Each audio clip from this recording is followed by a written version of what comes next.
On the morning of March 1st, students at a girls' school in southern Iran got ready for class.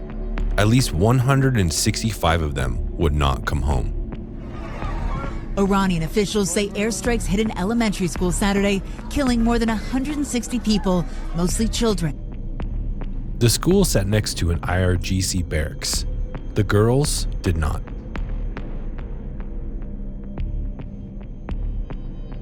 As you know, their sites were obliterated. They're very evil nuclear sites they were. And they hit it right down in the spot, 52,000 feet. Think of this dark, no moon, you couldn't see a thing.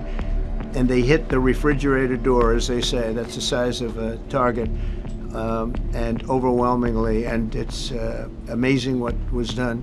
We're the only ones that could have done it. And we took out the two of the other sites also, in addition to that. We finished them off. Likewise, in a period of just 7 months, I have ended 7 unendable wars. They said they were unendable. You're never going to get them solved. Some were going for 31 years, 2 of them, 31, think of it, 31 years. One was 36 years. One was 28 years. I ended 7 wars.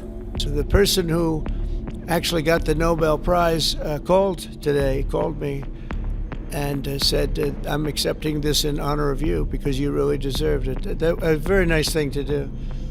President Trump is the new owner of Venezuelan opposition leader Maria Corina Machado's Nobel Peace Prize medal after she gave it to him during a White House meeting. That was June. 8 months later, Trump launched a war against Iran.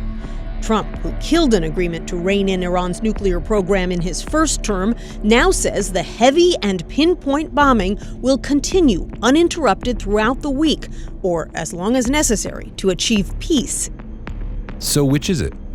If the June strikes destroyed Iran's nuclear capability, then there is no nuclear threat to justify this war. If the nuclear threat still exists, then the strikes failed. And Trump lied when he claimed success. Both statements came from the same man. Both cannot be true. And there's something else he doesn't mention. In 2018, during his first term, Trump withdrew from the Iran nuclear deal, the JCPOA, the agreement that was actually preventing Iran from building a bomb. He removed the constraint. Then, he bombed the consequence. And now, he wages war over the result. Before the first bombs fell this time, there was a path to peace. And it wasn't a long shot.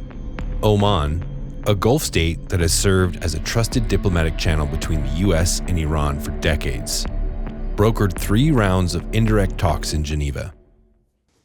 I think there is really, I can see that the peace deal is within our reach. A peace deal?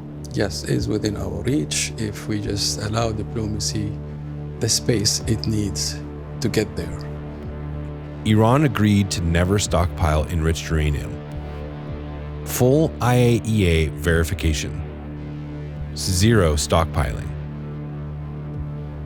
Every major American demand met. A breakthrough the Omani foreign minister called unprecedented. We're not happy with the negotiation. They just don't want to say the key words, we're not going to have a nuclear weapon. They have to say, we're not going to have a nuclear weapon. And they just can't quite get there. They want to enrich a little bit. You don't have to enrich when you have that much oil. So I'm not happy with the negotiation. The administration attacked anyway. Within 48 hours, 6 American service members were dead. As it pertains to the U.S. casualties, that particular incident was, you have air defenses and the lot's coming in and you hit most of it, and we absolutely do. We have incredible air defenders.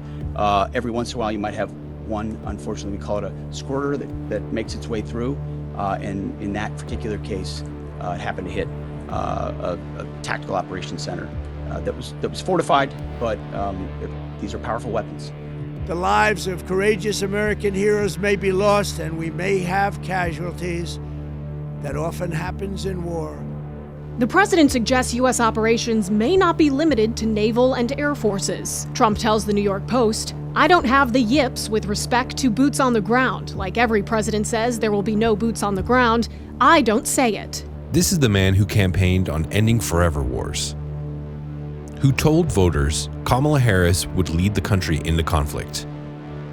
After his comments, the hashtag #SendBarron started trending. The website draftbarron.com appeared.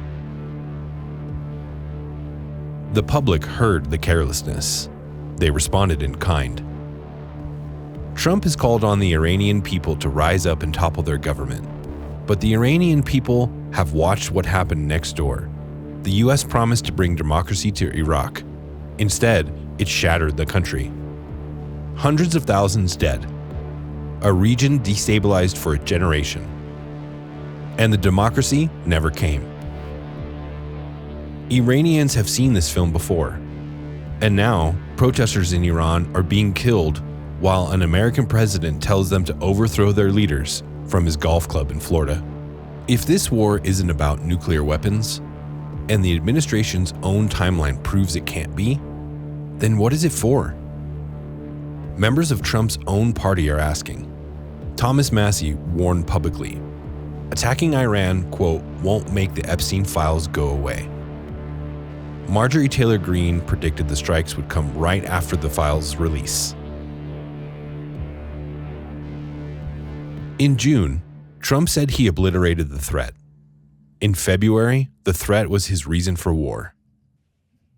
In between, 165 girls went to school on a Saturday morning. The word he used was obliterated. It's the only honest thing he said. He just applied it to the wrong target.